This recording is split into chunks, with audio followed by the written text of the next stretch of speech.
Bonjour, ici le Padre Louis-Martin Lantier. Aujourd'hui, à Soldats résilients, nous parlons du programme Sentinelle.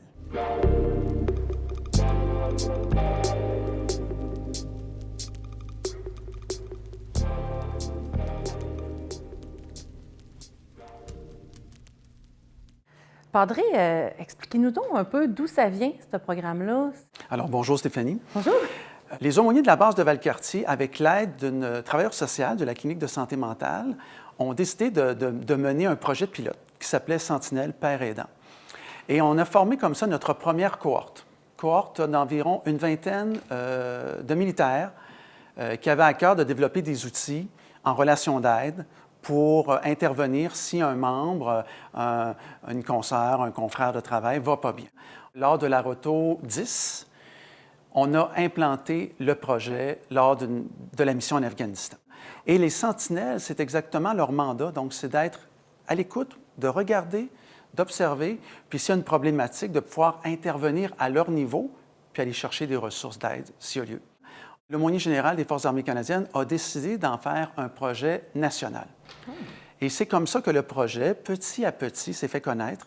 Et maintenant, on dépasse les 5000 sentinelles à travers le Canada. Concrètement, une sentinelle, ça fait quoi? Une sentinelle, c'est un volontaire. C'est une personne qui est volontaire. Donc, ce n'est pas une consigne qu'on lui a donnée, ce n'est pas un mandat qu'on l'a chargé d'accomplir, c'est vraiment quelque chose de volontaire. Donc, il faut que ça vienne de l'individu. Deuxièmement, la personne qui est volontaire doit suivre une formation. Donc, c'est une formation généralement d'une journée où la personne, on va l'habiliter à développer des outils en relation d'aide. Mais avant de lui donner des outils, il doit comprendre c'est quoi son rôle, ce qui était ta question. Donc, un peu comme une sentinelle sur une base opérationnelle ou quand on va en mission, en théâtre opérationnel, vous savez, sur une base opérationnelle, il y a toujours une sentinelle. Le rôle de la sentinelle, c'est de voir le danger arriver. Oui. Dans l'armée, on dirait l'ennemi ou la menace qui s'en vient. Donc, première étape, observer. La sentinelle doit observer son environnement, les gens autour d'elle. Est-ce que mon collègue, ma collègue va bien? Donc, on observe un enjeu, une problématique. Deuxième chose, on doit confirmer. Donc, on a observé, là, on va confirmer par des questions, différents types de questions. Questions ouvertes, questions fermées, je reviendrai dans quelques instants. On va valider l'information et ça, tout le monde peut le faire. Oui. Mais souvent, c'est qu'on n'y pense pas. On prend pour acquis que tout le monde va bien. On voit quelqu'un qui est un peu fatigué, on ne réagit pas, on ne pose pas de questions. Donc, le rôle de la sentinelle, c'est d'aller chercher un peu d'informations pour être capable de mieux passer à l'action. Qu'est-ce qu'une sentinelle fait lorsqu'elle voit une menace ou un danger qui arrive? Elle l'avertit. Exactement. Elle transmet l'information. C'est-à-dire qu'elle va sonner à la cloche. Oui. Ding, ding, ding, ding, ding, ding. Il y a un problème, là. Donc, la sentinelle va aviser la chaîne de commandement ou les ressources comme l'aumônier que, hey, je pense qu'il y a quelqu'un qui ne va pas bien. Et ensuite de ça, elle va orienter, s'il y a besoin, la personne vers les bonnes ressources. Elle sonne l'alarme et elle oriente vers les bonnes ressources. Fait qu'on n'est pas en train de former des spécialistes en santé mentale. Au contraire, on forme des oreilles à l'écoute pour qu'ils puissent référer aux bonnes ressources. Exactement. La sentinelle n'est pas un travailleur social. Ce n'est pas un psychologue. Ce n'est pas un médecin. Ce n'est pas un aumônier. C'est un père à l'écoute. C'est un père aidant. Donc, un père aidant, il est là tout simplement pour être présent. Donc, c'est une présence signifiante qui a reçu un certain bagage pour être capable d'avoir les antennes grandes ouvertes. Vous parlez de la formation sentinelle, là. Quel genre d'outils ou de ressources qu'un sentinelle va apprendre? Dans un premier temps, il y a ce qu'on appelle l'écoute active. Donc, écouter la personne sans porter de jugement et l'écouter jusqu'au bout de ce qu'elle a à dire. Ne pas la couper quand elle nous raconte quelque chose. Parmi les autres outils également, il va y avoir ce qu'on appelle les différents types de questions, les questions fermées, les questions ouvertes. Questions fermées, genre t'as mangé quoi hier? C'est facile à répondre. Ben, j'ai mangé du spaghetti. Question ouverte, c'est un petit peu plus touché, de dire comment tu te sens? Qu'est-ce qui se passe? Comment ça va? Et comme ça, bien, toutes sortes d'outils de relation d'aide, la reformulation, le résumé, qui nous permet justement d'aller chercher un peu l'information pour être capable de mieux préciser la problématique. Je te dirais que les sentinelles, c'est fait pour tout le monde. Je sais qu'il y a des gens qui nous regardent, des fois qui se disent, bien, moi, j'aimerais ça, m'investir pour aider un peu les gens autour de moi. Comme militaire, j'aimerais ça pouvoir m'impliquer davantage, pas pour jouer au padré puis au psychologue. J'aimerais juste faire une petite différence supplémentaire dans mon milieu. Mais si la personne ressent, je te dirais, moi j'appelle ça une intuition, bien, c'est peut-être signe qu'elle devrait aller en parler avec son aumônier d'unité pour devenir sentinelle.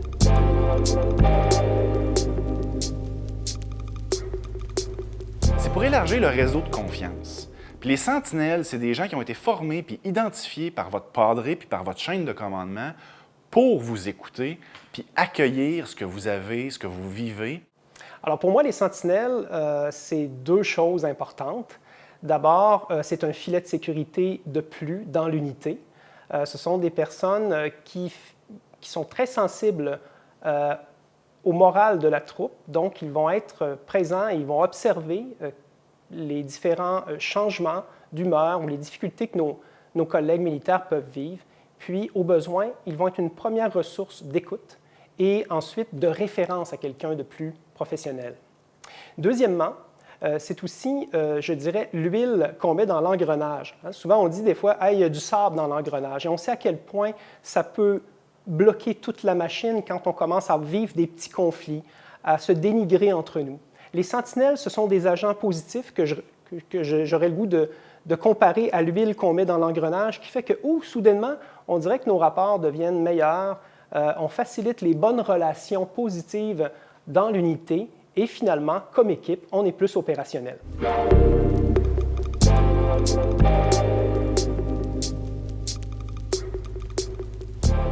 De mon côté, c'est venu assez naturellement. Là. Je suis quand même quelqu'un qui tend à aller vers les gens. Avec une formation, bien, moi, je suis plus capable de les outiller s'il y a des problèmes ou juste s'ils ont besoin de parler aussi. Là, ça peut être comme ça aussi.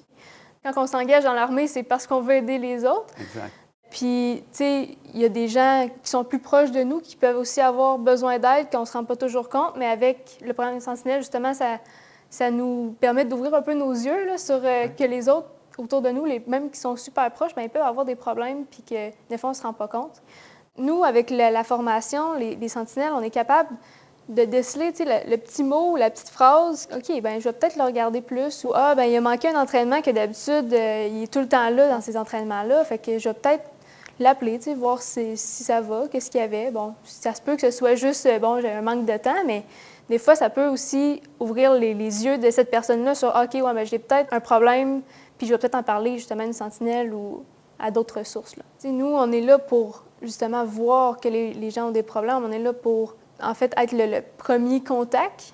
Puis après, nous, on est le pont entre cette personne-là puis les ressources qui sont à leur disposition, qui ne connaissent pas nécessairement, mais que nous, justement, on a eu les formations. Donc, on est capable de les relayer vers les bonnes ressources selon leurs problèmes. Là. Ça peut être vraiment tout et n'importe quoi. Là. Ça peut être une simple inquiétude.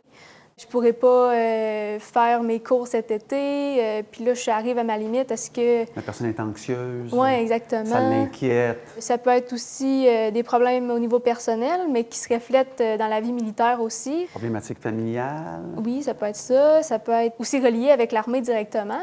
Des problèmes administratifs. Oui, ou même entre les membres, entre deux militaires ou entre un militaire et la chaîne de commandement. Il peut y avoir des frictions des fois. Ça peut être vraiment beaucoup de choses. Là. Souvent, on est identifié, là, le padré il est très fier de son programme Sentinelle. Là.